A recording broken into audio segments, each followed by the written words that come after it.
developing our constitution, but that's in order to enable us to be able to run really big fundraisers and get more people on board so that we can protect the native forest for the next state election in 15 months' time. So looking back over the last couple of years, I'm just going to talk about some of the really key highlights that we've had. Challar Forest was a really important one. 2 years ago, we set up a tree platform between two parts of the Walpole Wilderness Area. So that's one of the really amazing national parks that was created in 2001 after the big election that elected Jeff Gallup and protected the old-growth forests. But they left out a hole in that national park. So we were campaigning there to have a linkage created to protect the deep river and to link up that national park. But none of the government agencies would listen to sense, so we ended up blockading in there. We put up a tree platform about 36 metres up a carry tree and successfully stopped the logging in that area. And now they've moved out and they've told us they have no plans to return to that bit of carry forest there. So that was a really significant win.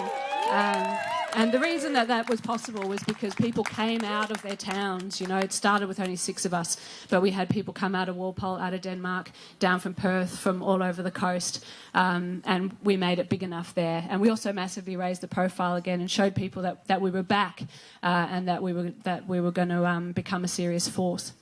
I'll leave the amazing details, the amazing achievements and the detail of that to Dave when he talks about Moen.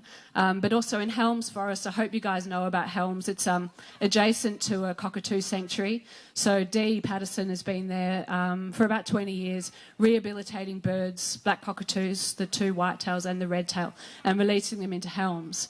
And it's vital habitat for these cockies now. It's where they're breeding and where they're feeding, and they come back to Dee and they show off her birds. And we know that they're in there. We could, you know, you could almost count them because they've had their tails blazed before they go back out. And now they're in there chopping it down. And, you know, it's just the most devastating thing for people who've been so connected to that forest, and releasing the birds in there and knowing how devastating it's going to be for those populations. So the first thing that was done there was a walkthrough. There was about 5 people organised with maps and GPSs, and they walked through and they counted all the stumps. And when they could show that this was an old-growth forest, according to the definition that the state government uses, they weren't allowed to log half of that area. So we protected 209 hectares of the 500. But when they went in to log the rest, then a blockade was established, and that was at the beginning of last year. We lost most of that, unfortunately. There just weren't enough people on the ground, and they went very fast. But that's going to be up again this summer because we did delay them. And there's still a bit of forest left there. So we're going to keep fighting for Helms because it needs to become a national park. It needs to connect the 2 areas of national park so that it's got that ecological integrity. And your support for WA Forest Alliance and for all the individual groups that we represent makes us able to achieve those sorts of things. So it's fantastic that you're here, because it really is these sorts of community gatherings and the generosity that comes out from people with the volunteering that they're willing to do that makes the Forest Campaign what it is. And it's why we've been able to survive for 25 years as WAFA and for decades before that in other incarnations and achieve so much in WA.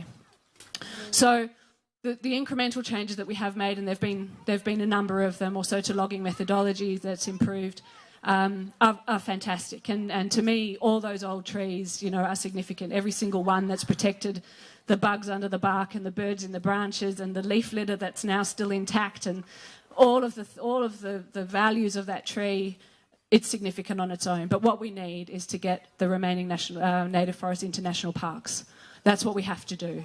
We know, I mean, Pete just said to me tonight that he's crunched the numbers as he does, and in the last 3 years, Peter, correct me if I'm wrong, the Forest Products Commission, who's logging our forests, has lost $30 million in the process of logging 1.5 million tonnes of wood. That's probably over about 2,500 hectares of forest that's been industrially logged, and they've lost $30 million. So there's no justification. You know, we're losing forests, we're driving our species to extinction, and at the same time we're paying this defunct agency to be able to do that. So certainly something has to change, and we've got 15 months to build up to the point where the state government recognises that we're a big enough group of people, we're an election force, and both the Labor and Liberal Party adopt policies that mean that the forest will be better protected regardless of who gets in. Of course, the Greens have already got a fantastic forest policy that we wholeheartedly support. So I hope you all are having a wonderful time. And again, I'd like to thank Jess and the bands and all the volunteers. And look, there's 3 things that we need as elections come around, and that's boots on the ground. We need money in the bank, and we need an unfaltering commitment to our goal. So I hope that all of you will help us with all 3 of those things, but at least one of them. And we've made it very easy for you in there with some fantastic things that you could buy. Everything that you buy tonight, the money is going into our fighting fund so that we can protect forests in the meantime and make a big difference at the election. And make sure that you've signed one of the petitions as well so that we can give you some opportunities to be able to support us as we get closer to the election as well. And thanks very much. Yeah.